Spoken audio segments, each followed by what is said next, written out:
This is Dr. GVR Seshagiri Rao, Associate Professor in the Department of Mechanical Engineering, Ministry of Aeronautical Engineering, Hyderabad. So today in this session, I want to explain about principal stresses and principal planes. First, I will give a brief discussion about these principal stresses and principal planes, and later we will solve one problem on this principal stresses topic. So principal stresses and principal planes are, so the stress in a plane which is at right angles to the line of action of the force. So which plane is right angles to the action of line? So suppose one force is acting on through one point. So these planes are perpendicular to that action of force. But it has been observed that any point in a strained material, suppose if load is applied, the stress will develop. So due to the stress, strain also will develop in the object. The strain, I think, but some deformation will be observed in the object. But these three planes are mutually perpendicular to each other, which carry direct stresses and no shear stress. It carries only direct shear stresses, only normal stresses. It may be tensile or it may be compressive. So no shear stress. These type of stresses are called principal stresses, normal principal stress, and the planes are called as principal planes. So here one condition is important. These three planes mutually perpendicular to each other. Clear? So it may be noted that out of these three direct stresses, in x direction one stress will be developed, and in y direction, and similarly another perpendicular direction, z direction, one more stress will be developed. But one will be the maximum and other will be minimum. Only one stress is the maximum only. The remaining two are minimum values. These perpendicular planes which have no shear stress, these planes are called as principal planes. The corresponding stresses are called principal stresses. Clear? So in these planes, there is no shear stress. The direct stress along these planes are known as principal stresses. So usually you can say, so whenever the plane not contain any shear stress, those stresses are called as principal stresses. Clear? So the planes the planes on which the maximum shear stress are are known as planes of maximum shear. So which the maximum shear stress will be act, the particular plane, any plane that stress is maximum shear stress. Clear? So in this, so we'll explain through diagram. Consider a rectangular body like A, B, C, D. So suppose here drawn A, B, C. So in this, in x direction, sigma 1, and in y direction, sigma 2. This object having biaxial stresses. So when a member is subjected to biaxial stress, so the biaxial two directions only stress will be act. So direct stress in two mutual perpendicular planes, along with the simple shear stress. So then the normal and shear stresses are obtained. So the normal stresses sigma n and shear stresses will be developed. In normal stress in x direction, in the axial direction, and in axial normal stress in y direction, sigma 2. Sigma 2, this is y directional normal stress as shown in figure. So here the uniform thickness, the ABCD is having thickness, uniform cross-sectional area, and unit thickness. So in addition to that, these normal stress, shear stress also will act. So the three are mutually perpendicular. See, in this diagram, So we'll explain through another diagram. Sigma x or sigma 1 or sigma x. Here also sigma 1 or sigma x, and in y direction sigma y or sigma 2, sigma y or sigma 2. So acting perpendicular. So here see shear stress also will act on this plane. So this is shear stress mutually perpendicular. So normal shear stress and the normal stresses will be produced in this object whenever this object is subjected to some axial load or transverse load. So inside one more plane is there. So that plane is some inclined to this center line with the angle theta. Clear? So it has been shown in this strength of materials textbook also. The normal stress across any oblique section such as EF inclined at an angle theta, which is the direction of sigma 2. So actually these principal stresses and principal strains are studied in the strength of materials. So I have taken from the strength of materials book. So in this the diagram, the inclined plane also there. The inclined EF inclined at an angle theta, which is the direction of sigma 2, as shown in the figure. So already shown in this figure, in direction of theta, in direction of sigma 2. So in this also, see, you're writing normal stress and shear stress. Normal stress and shear stress. See? So how do we calculate this normal stress? So the tensile normal stress is sigma T is equal to sigma 1 plus sigma 2 divided by 2 plus sigma 1 by sigma 1 plus sigma 2 by 2 cos 2 theta plus tau sin 2 theta. So tangential shear stress. The tangential shear stress nothing but here shear stress only. So across the inclined plane. It's already shown in this diagram. Across the inclined plane, that is EF plane. So in this plane, the shear stress is formula 1 by 2 into sigma 1 minus sigma 2 into sin 2 theta minus tau cos 2 theta. So here theta is the angle of inclination, the plane inclination, and sigma 1 and sigma 2 in axial direction stresses. Clear? So by using this relation, you may determine this normal shear stress and tangential shear stress and normal stresses on inclined plane, EF inclined plane. So the planes of maximum and minimum normal stress are called as principal planes. So which stresses are available on this plane is called as principal plane, and the stresses are called as maximum and minimum normal stress, have no shear stress. Therefore, here the inclination of principal plane is obtained by equating the tau 1 is 0. So in this equation, this is you may write like this: the shear stress is equal to 0. Already we have discussed about this principal stress and principal planes in first slide. So these principal planes having no shear stress. So that's when here you may equate to 0. Shear stress is equal to. So then write down this equation again. 1 by 2 into sigma 1 minus sigma 2 into sin 2 theta minus tau 2 theta is equal to 0. So by using this relation, you may calculate the inclination.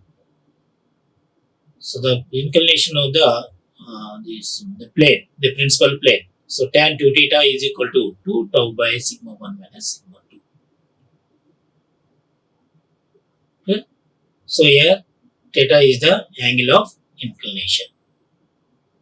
So in this first diagram, this is A and B.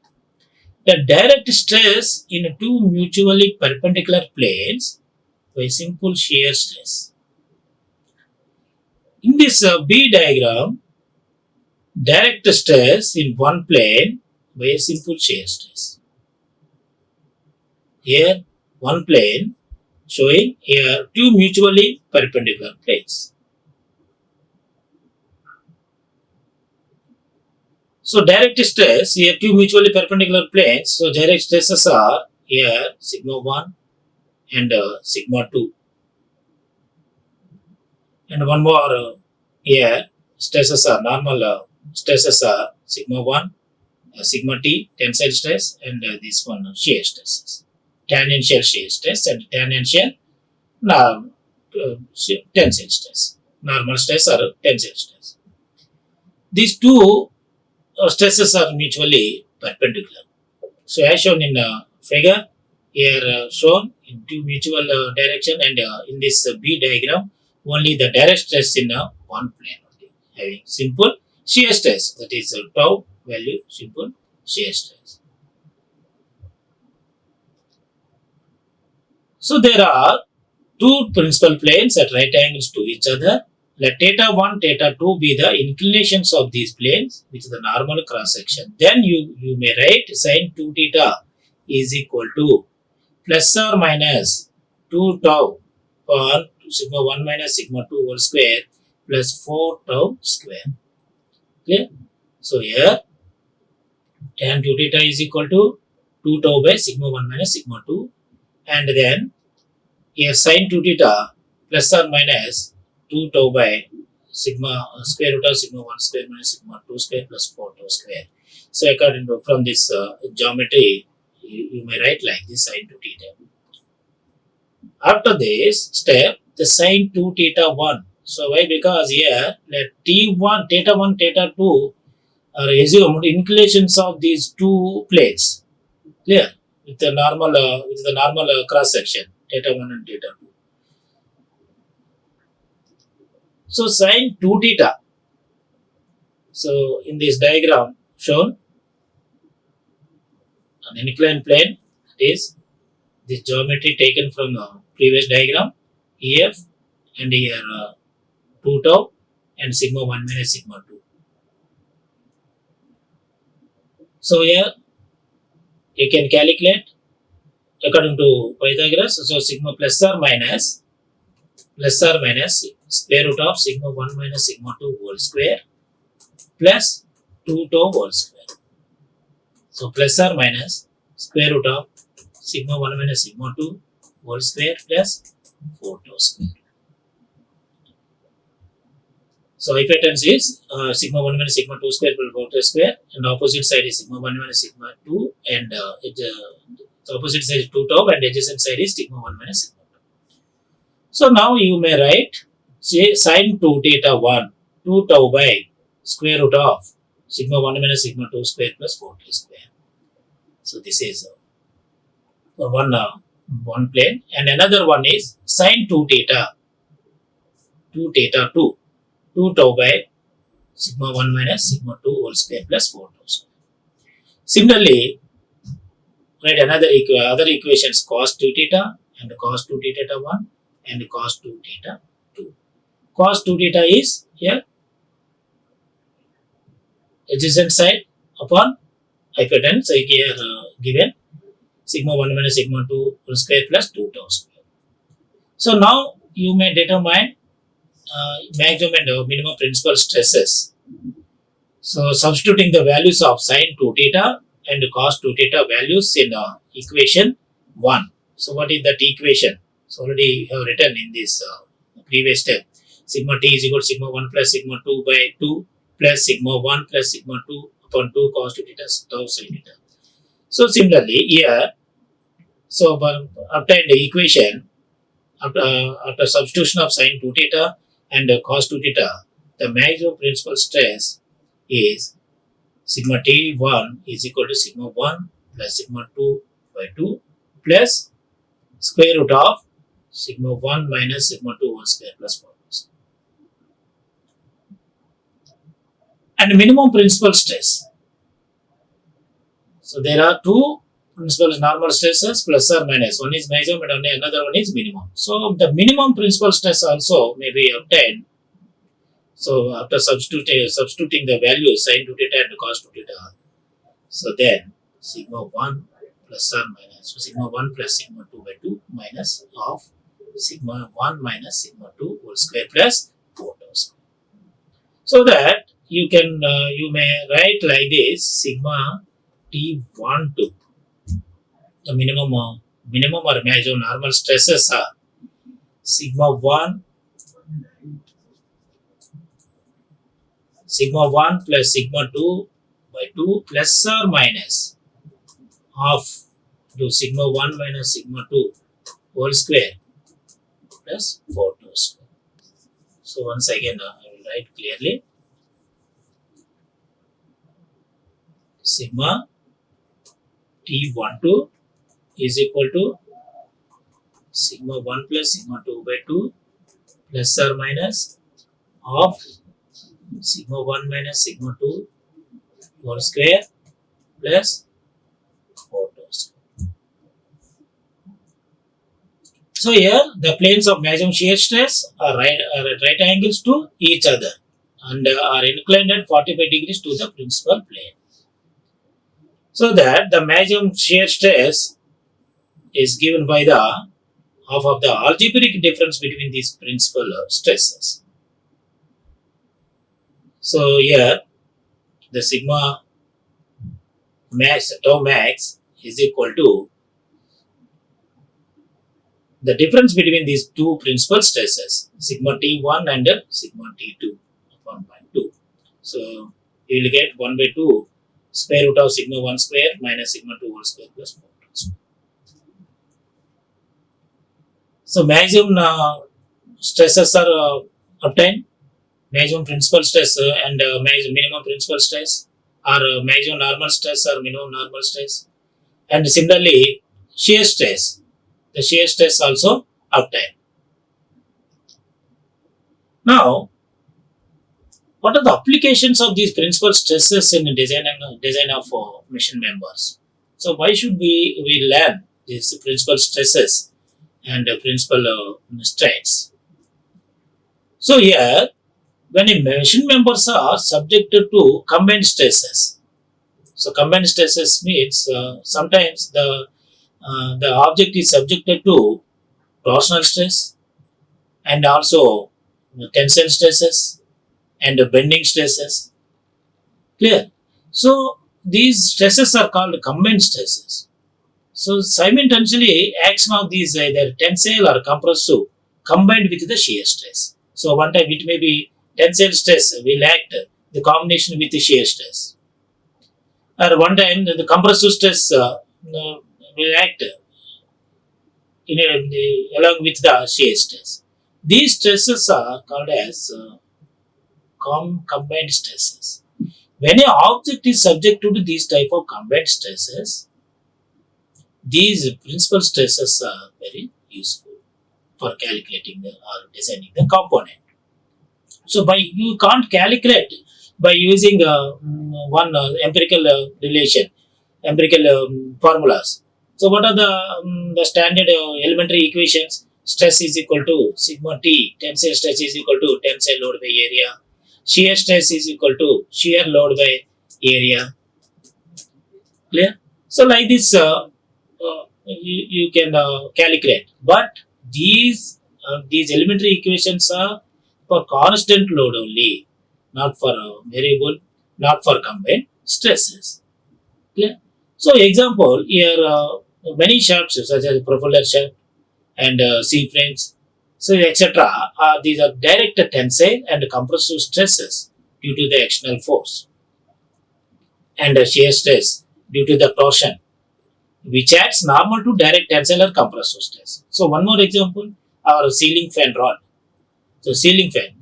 So in the ceiling fan, So how many stresses will be occurred? So combined stresses are there. So the fan is subjected to combined stresses. So one is due to the torsion, shear stress will be produced due to the torsion. Tensile stress due to the self weight of the body. A bending stress, so due to the twisting movement, and the fan rod considered as a column, the bending stress also will be act. So direct tensile or compressive stresses. So these are the examples for the combined stresses. So the shafts like crankshafts. So you may take a crankshaft example for automobile engine. So subjected to air simultaneously to torsion and bending. Torsion plus bending. The crankshaft subjected. So in such cases, the maximum principal stresses and the maximum shear stresses may be obtained. So these are the applications of principal stresses while designing a mission member. So that these principal stresses and principal strains are very important in the design of mission elements subject. So that's why every design engineer should learn about these stresses. Suppose when a component is subjected to these type of combined stresses, you have to apply the principal stresses formula. By using principal stresses only, you can calculate the other parameters. So how to solve these type of problems, I will explain in later slides. So first of all, the maximum tensile stress formula is, we will write, so sigma T or maximum is equal to sigma tensile stress upon by 2 plus square root of sigma T square plus 4 tau square. So similarly, the maximum compressive stress, the maximum tensile stress is over sigma T by 2 plus of into square root of sigma T square plus 4 tau square. So maximum compressive stress, the maximum compressive stress is compressive, nature of stress is here compressive, substitute compressive stress, sigma 2 plus 1 by 2 into sigma c square plus 4 tau square. And maximum shear stress, shear maximum is equal to 1 by 2 square root of sigma T square plus 4 tau square. So actually these formulas are derived from the previous equation. So already you know here sigma T12 is equal to sigma 1 plus sigma 2 plus of sigma 1 minus sigma 2 whole square plus 4 tau square. In similar fashion, so write down here, so sigma T12 is equal to sigma 1 plus sigma 2 plus or minus of sigma 1 minus sigma 2 whole square plus 4 tau square. So in this, suppose when a object is subjected to tensile stress, so there is no sigma 2 value, only axial stress. So in that case, you can take in place of sigma 2 0. So that sigma 1 by 2 plus or minus of sigma 1 sigma 0, so sigma 1 square plus 4 tau square. But here, given type of load is this as a type of load means axial load is tensile stress. So sigma t by 2 and sigma t whole square. So that sigma you may write like this. Similar fashion in maximum compressive stress. The compressor in place of tensile stress, compressive stress will come. Clear? In place of sigma t, sigma c write down sigma t by 2, sigma c by 2 plus or minus of square root of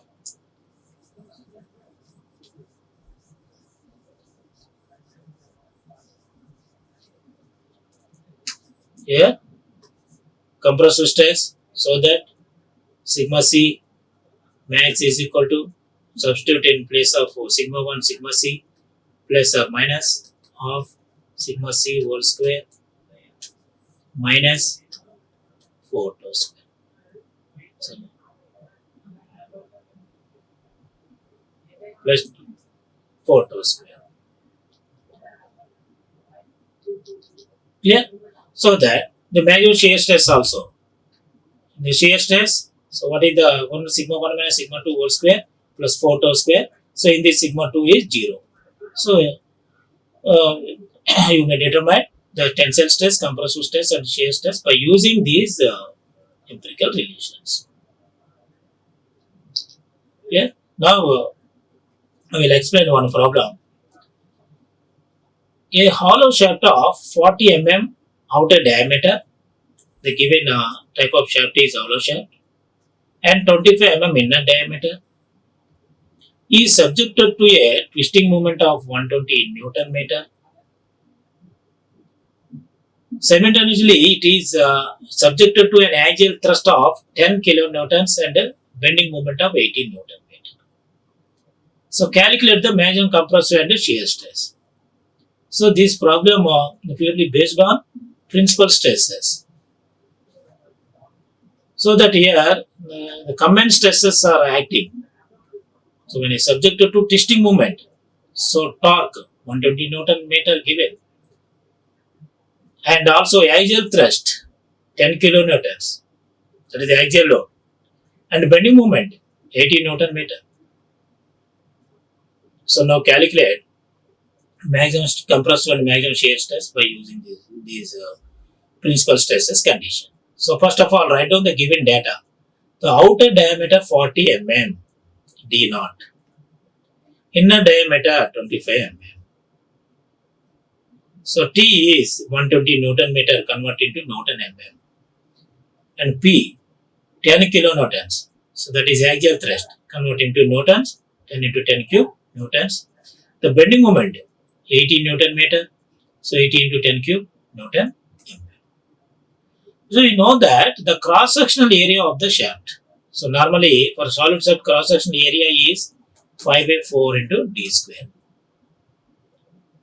This is for a solid shaft. In case of hollow shaft, given shaft is hollow shaft, so that you may write 5 by 4 into d naught square minus d whole square. Outer diameter and diameter, inner diameter dl. So 5 by 4, outer diameter is 40 square and inner diameter 25 square. So calculate the area of the shaft is 766 mm square.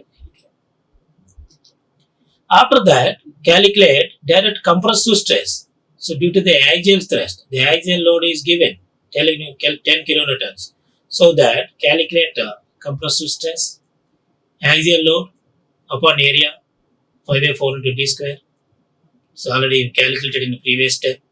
So substitute those values here. So you may get 13.05 megapascal. So immediately calculate the section modulus Z.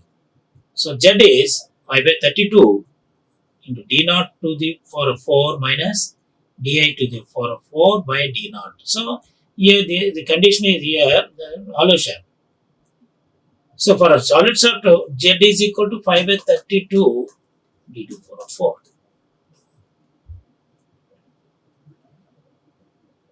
So that substitute outer diameter and inner diameter. Clear? So you will get the section modulus of the shaft is 5325 mm3. So after that, so you have direct compressive stress and you have cross-sectional area and you have section modulus. So immediately calculate the bending stress due to the bending moment.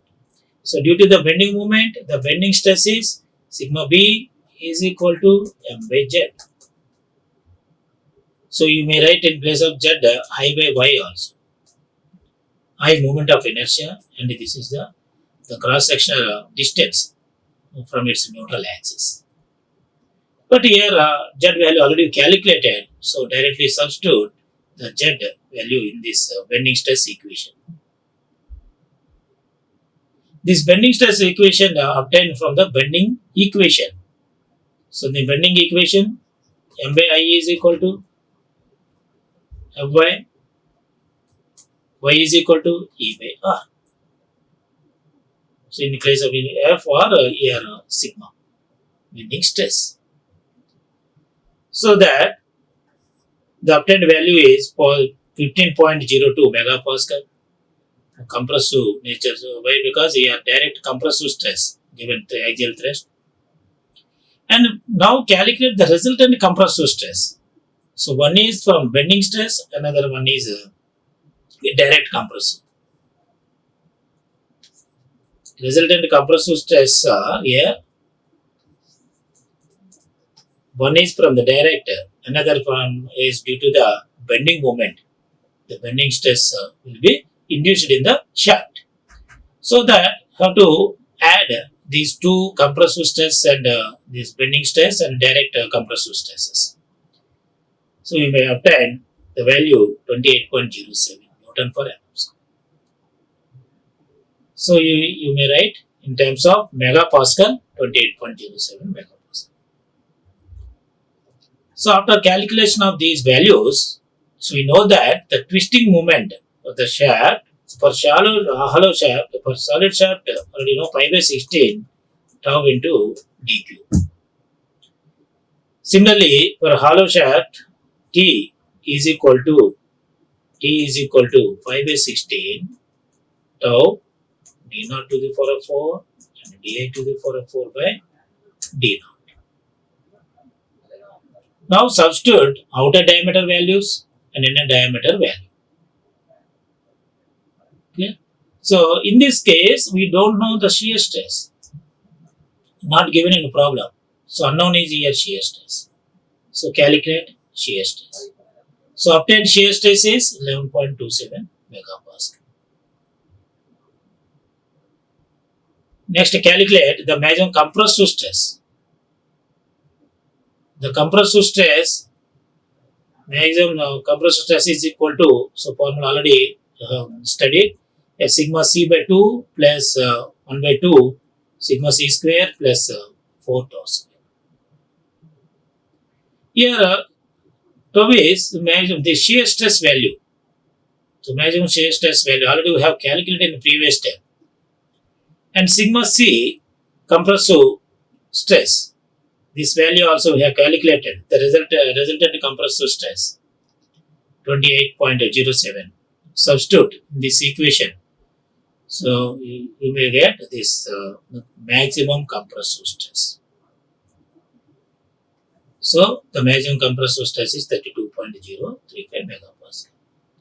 So in your problem, what he has asked to calculate the maximum compressive stress. One is from getting direct stress, another from due to the bending moment. Similarly, shear stress. Clear? So both values we have calculated. So like this, we have to solve the principal stresses problems, or whenever the object is subjected to combined stresses. So need to use these maximum compressive stress formulas. So one more problem we will see. See, in this problem, a shaft as shown in figure is subjected to bending load of 3 kilonewtons. Pure torque 1000 Newton meter and an axial pulling force of 15 kilonewtons. So calculate the stresses at A and B. So at A and B, at B point upper surface and lower surface, lower layer, bottom surface and top surface. So what are the stresses acting on this shaft? Need to calculate. See here, one is three combined loads are there: bending load 3 kilonewton, torsion 1000 Newton meter, torsion 1000, and pulling force of 15 kilonewtons. Clear? And bending load 3 kilonewtons. So length is 250 and diameter 50. All values given here. So first calculate the cross sectional area of the shaft. So already you know the cross sectional area A is equal to pi by 4 d square. Clear? So cross sectional area calculate. So after writing the given data, P and W and torque 1000 Newton meter, Clear? And the load P 15 kilonewtons and D 50 mm and length of the shaft is 250 mm. So first calculate the cross-sectional area of the shaft. So by using this area, cross-sectional area, formula 5 by 4 into d square. So obtain. Now tensile stresses due to the axial pulling at A and B.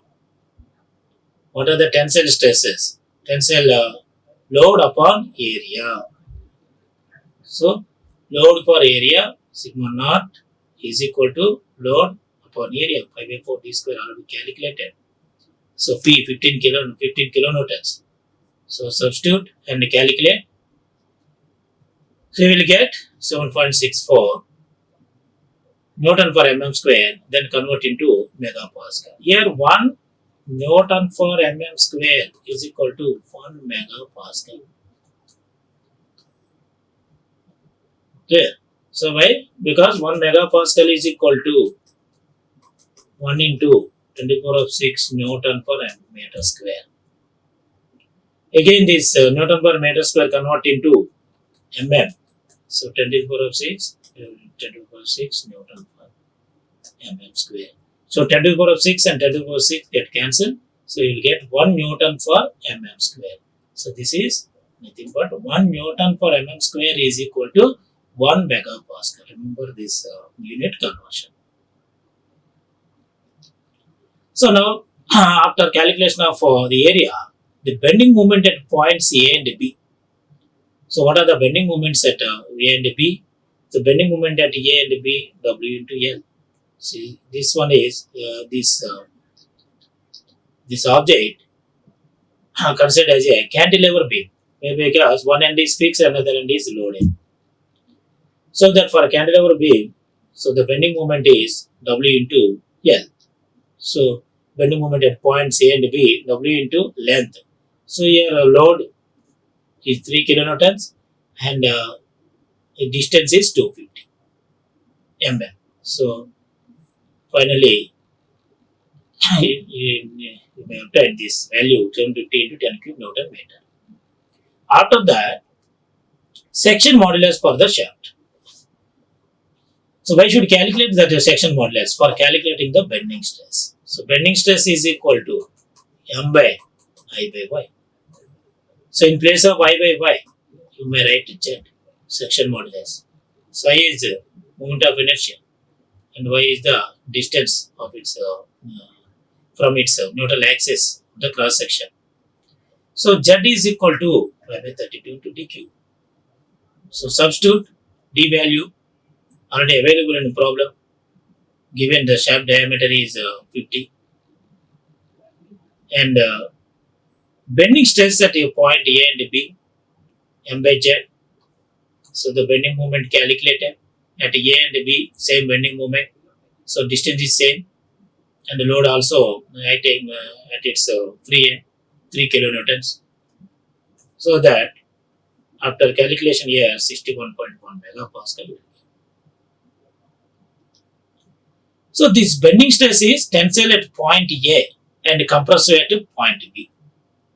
So now tell me what are the stresses, total stresses acting at point A. At point A, the resultant tensile stresses at point A is one is bending stress, another one is direct pulling stress, axial pulling stress. Already we have calculated in this step. So in this at A, one is from bending moment, bending stress. Another is from this pulling 15 kilonewtons. Pulling load is acting. So due to this tensile load, tensile stress will be induced in this shaft. Similarly at B also, at B point. So now the resultant tensile stress at point A is sigma B bending stress plus direct tensile stress. So total resultant stress is 68.74 megapascal is obtained. So similarly, the resultant compressive stress at point B. So compressive stress, one is in the upper surface subjected to tensile and lower one is compressive. So that the sigma B is equal to resultant bending stress minus this compressive stress. So here the obtained value is 53.46 megapascal. So now know that the shear stresses at point AB are induced will be due to the torque transmitted. So in your problem, given the torque 1000 Newton meter, 1000 Newton meter torque is given. So due to this torque, shear stresses will be induced in this shaft at points A and B. That also will add. So that due to the torque transmitted, the shear stress is 16 T by 5 d cube. So Weber shear stress here, torque is equal to, T is equal to 5 by 16 into tau into d cube. Clear? So from this equation, you may calculate the shear stress. Shear stress is equal to 16 T by pi d cube. 16 T by pi d cube. So here T is the torsion and then tau is the shear stress. Here due to the twisting moment, there are shear stress will be induced at point A and B. So that we need to calculate the shear stress. Now substitute those values. So torque transmitted already given in our problem. So in our problem, given the torque is 1000 Newton meter, the pure torque. So directly you can substitute those value in this. So 1000 Newton meter is equal to 1 Newton mm. So 16 into 1 into 10 to the power of 6 convert into mm square. So sorry, megapascal, and then D is 50 mm. So now the finally obtained value is 40.74 megapascal. Already I told you. So 1 Newton for mm square is equal to 1 megapascal. So that the final value is 40.74 megapascal. So now calculate the stresses at point A. We know that the maximum principal stress at point A. Up to now, here we have calculated what are the stresses acting at this A and B point. But this is a combined stresses load problem purely based on this principal stresses. So that need to apply that maximum principal stress formula and minimum principal stress formula. So and calculate the maximum principal stress value or normal stress value by using this relation.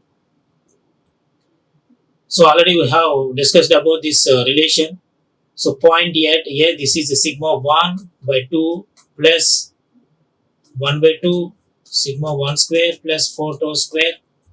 So here sigma 1 means at point A, sigma A and the tau square. So all values you calculated sigma A. What is the stress value? 68.74. The total resultant tensile stresses at point A. Clear? So now substitute those values. So finally we'll get 87.67 megapascal. So type of load nature is tensile because here obtain positive value. Similarly, the minimum principal stress at point A, the minimum stress is sigma by 2 minus half square root of sigma A square plus 4 tau square. Minimum. So this is plus or minus. So one time maximum and second time another other side minimum. So value obtained value is minus 18.93 megapascal. So here the nature is negative. So that the compressive nature. The value is negative value of compressive nature. Minimum stress, normal stress at point A. Similarly, calculate stresses at B. So maximum shear stress at point A finally obtained by using this relation. So that is 53.3 megapascal. Similarly, calculate stresses at B. Now that maximum principal stress at point B. Same formula apply here. sigma b by 2 plus half square root of sigma b square plus 4 tau square. So the value is 53.46 and tau value is 40.74. So substitute.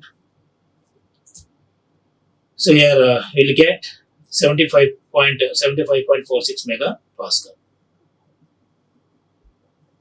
So always at B the maximum stress is positive. So that is positive or compressive nature. Similarly, the minimum stress, principal stress or normal stress at a point B.